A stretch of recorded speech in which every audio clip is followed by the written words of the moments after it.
version 8 secondes d'abord. 8 secondes. Il dit que le mariage, lis avec moi à haute voix, mais vraiment à haute voix, parce que ça, c'est un sujet vraiment à haute voix. Ah là, je dis à haute voix. 1, 2, 3. Que le mariage soit honoré de tous. Il a dit quoi? Que les mariés, que le mariage soit honoré, respecté de tous. Mariés, monsieur le mari, madame la femme, et vous les amis autour, honorez, respectez le mariage. Et le lit conjugal exempt de toute souillure, car Dieu jugera les impudiques et les adultères. Quelqu'un me dit amen. Bon, maintenant on va le prendre avec la version parole vivante. Parce que la version parole vivante révèle, on savait déjà, que le mariage est une institution. Alors il dit que le mariage est une institution sacrée. Que tous le respectent et l'honorent comme tel, et que les époux restent fidèles. Dis avec moi fidèles. Dis avec moi fidèles. Fidèles, ça veut dire quoi? Ça veut dire qu'ils prennent soin l'un de l'autre. Que les époux soient fidèles l'un à l'autre, car le jugement de Dieu frappera les débauchés et les adultères. Dieu dit que le mariage soit honoré de tous. Le mariage est une institution. Elle est supérieure au marié. Elle est plus grande que toi, madame. Elle est plus grande que toi, monsieur. Cette institution n'est pas une institution pour les bébés, les gamins, les népios, les immatures, les égoïstes. Cette institution est pour les gens matures. Cette institution, pour fonctionner, pour être un sujet de témoignage, a besoin que quand on rentre, lorsqu'on rentre dans cette institution a besoin qu'on la respecte et qu'on l'honore. Ça veut dire quoi, honorer une institution? Ça veut dire honorer, respecter, appliquer les lois qui régissent le fonctionnement de cette institution. Voilà pourquoi j'ai compris qu'il faut arrêter de demander aux mariés le jour de leur mariage, est-ce que tu l'aimes? De la niaiserie, ce n'est pas ça. Et puis la sœur, évidemment qu'elle aime si elle a épousé, évidemment elle aime naturellement. Oh oui, je t'aime. Ce n'est plus la question qu'on doit poser, on doit revoir tous les registres, on doit demander aux mariés, est-ce que tu es prêt à respecter les lois qui régissent le fonctionnement correct de cette institution? Hein? Parce qu'on en a assez de voir des mariés gamins, égoïstes, égocentriques, bro, dame, démantelés. Si c'est moi qui t'ai marié, je vais te taper avec le balai. Oh! Oui, je n'ai pas honte. Demandez à ma femme. Il y a des fois, je prends mes filles là. Pas toutes mes filles, hein, mais il y en a. Plus l'intimité est forte, plus je tape. Parce que les autres, je ne touche pas. Tu ne sais pas comment elle va prendre ça. Mais mes filles, je prends un petit bout de balai, je tape sur l'épaule. Bah! Tu as appris à parler comme ça où à ton mari? Est-ce que tu as vu ma femme me manquer de respect en privé ou en public? Bon, toi tu as appris ça où? Non, c'est quoi? Et en plus c'est nous qui sommes mariés. Non,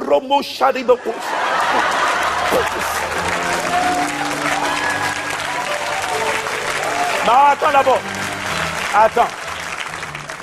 La question c'est, ouais, mon gars, on va commencer par toi.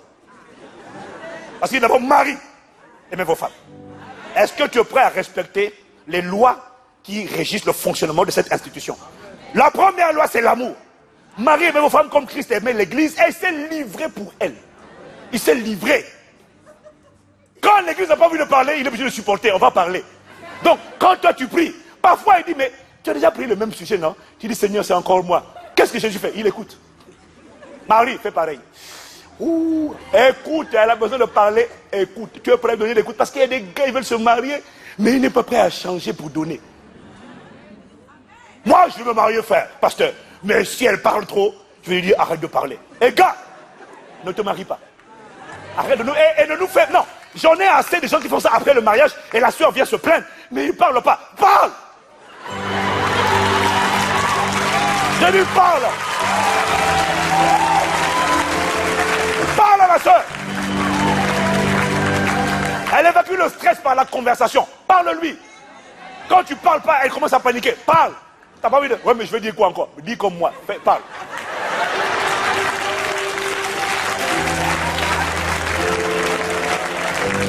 Hein? Faut parler. Tu t'es marié, non? Maintenant parle. Respecte l'institution. Tu n'es pas en train de faire ça pour elle. Tu es en train de faire ça pour l'institution. Aime-la. Comme Christ aimait l'église. Et il s'est livré pour elle. Afin de la sanctifier. Sanctifie-la. Mets-la de côté. Dans ton cœur, quand tu parles avec les autres sœurs. Et quand tu parles avec ta femme. Si il n'y a pas de différence, c'est qu'il y a un problème. Tu n'as pas sanctifié. Il faut que quand tu parles d'elle. Ah, quelle ébauche.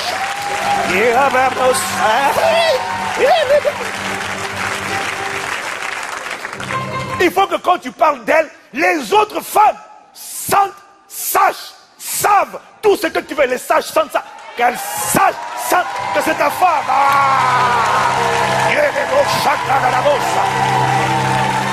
Ben oui. Ben oui.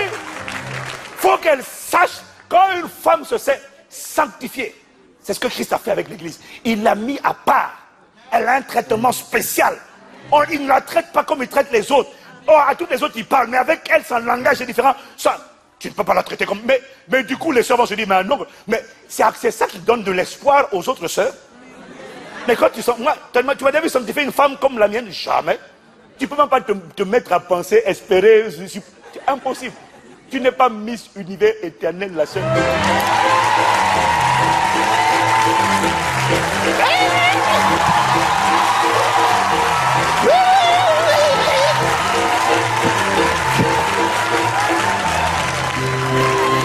Dis-moi, man!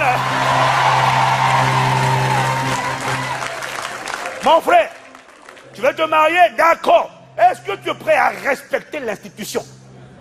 Cette femme a besoin d'être protégée. Pas d'être exposée et protégée.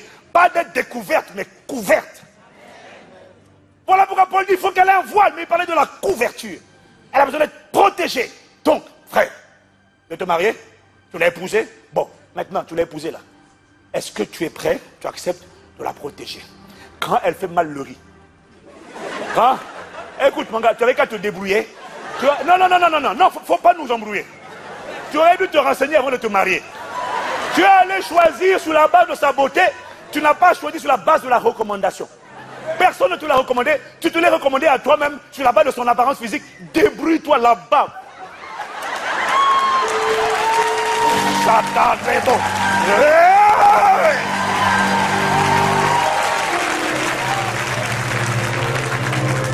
Elle ne sait pas faire à manger. Elle ne sait pas faire la lessive. C'est ton problème. Tu n'es pas d'accord? Dis-lui que tu n'es pas d'accord. Reprends ta femme. Mais jamais tu vas raconter ses manquements à tes parents. Jamais. Faut la protéger. Faut la couvrir. Parce que même le jour où elle saura faire à manger, elle saura nettoyer la vaisselle, la belle-mère, elle ne va jamais oublier. Elle va rester à la phrase que tu as dit la première fois. Maman, elle ne sait pas faire à manger. Même quand ce sera amendé, ta maman va maintenant bloquer, faire un zoom arrêt sur image. Une femme a besoin d'être couverte. Tu es prêt à faire ça? C'est ce que tu fais? Tu as idée du nombre de gens qui sont mariés, qui ne veulent pas sanctifier, ils ne veulent pas mettre de côté, ils ne veulent pas se livrer. Tu as idée du genre? Que le mariage soit respecté, pas les mariés. Alors, bro, tu veux te marier? Tu t'es marié. Ce mariage-là, les gens matures. Dieu dit que tous le respectent et l'honorent comme tel et que les époux restent fidèles les uns aux autres. Tu veux te marier? Respecte la loi, les lois qui régissent le fonctionnement du mariage. Je me suis dit amen. Ma soeur, hein? Oh chérie, tu quoi? Hein? Non, il faut arrêter de brûler les gens. Mais j'en ai assez. Mais on est rempli des sœurs manipulatrices. C'est lui le chef, tu te comportes comme le chef. Tu lui parles n'importe comment, tu dis moi ce que j'ai dit, je dis non, on ne parle pas comme ça. Cet homme-là, c'est un chef, c'est l'autorité, c'est la tête. Et quand c'est la tête, on ne parle pas n'importe comment à la tête.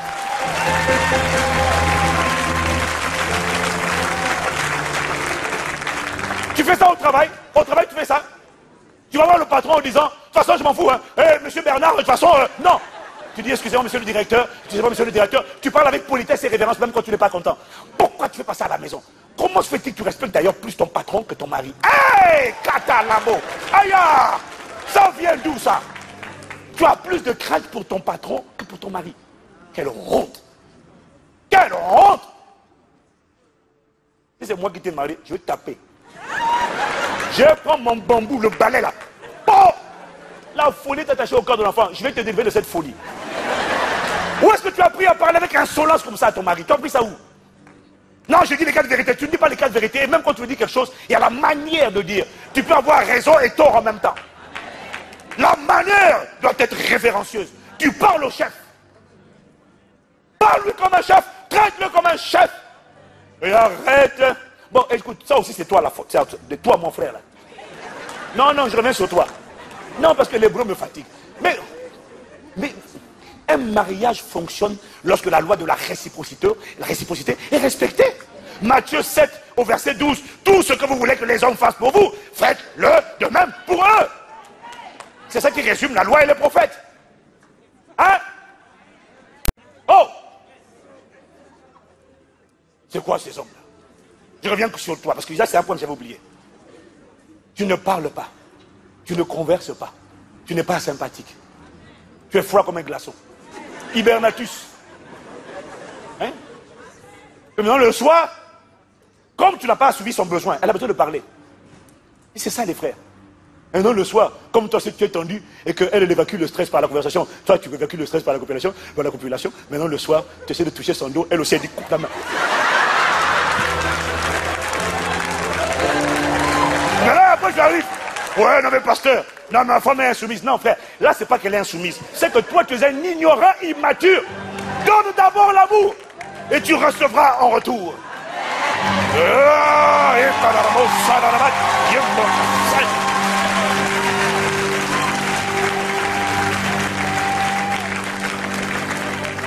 Si tu n'es pas content, fallait épouser une poupée gonflable.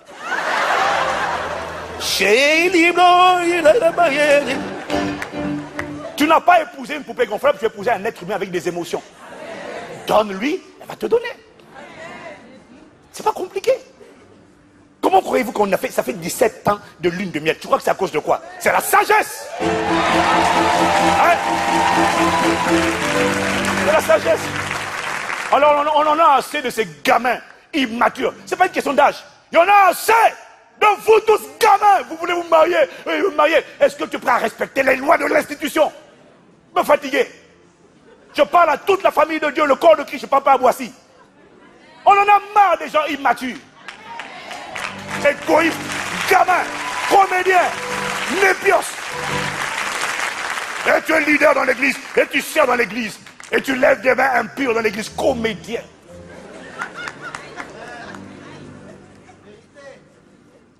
Ton corps n'est pas à toi.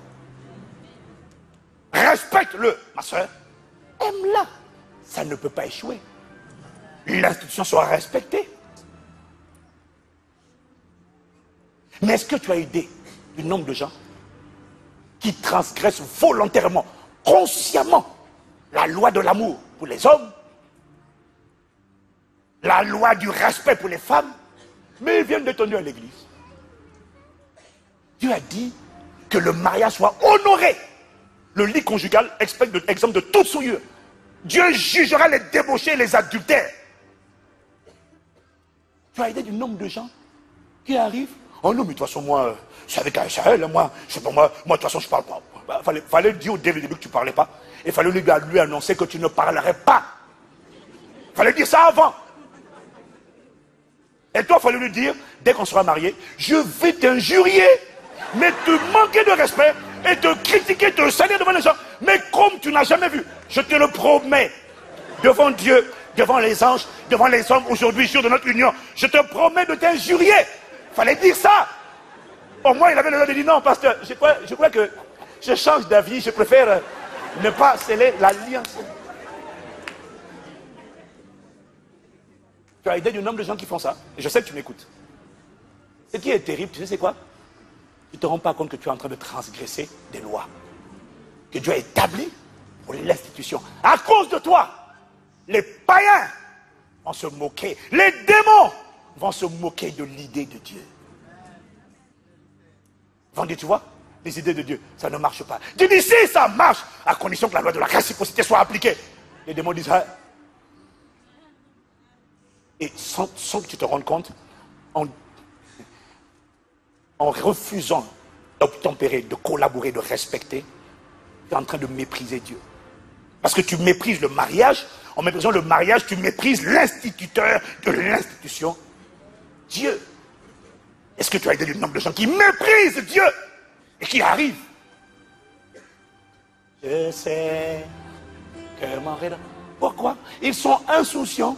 Ça ne leur pose aucun problème.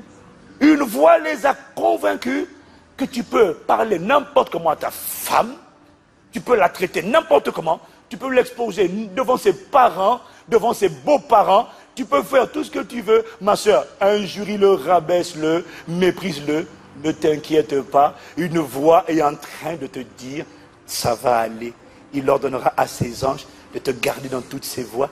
Ils te porteront sur leurs mains de peur que tes pieds ne heurtent contre une pierre. Dieu sera toujours avec toi. Ça va aller. Et tu as cédé. Là, tu es tombé. Tu n'es pas en train. Tu es au fond. Tombé. Le plus triste, c'est que tu crois que tu es debout. Tu crois que tu es debout.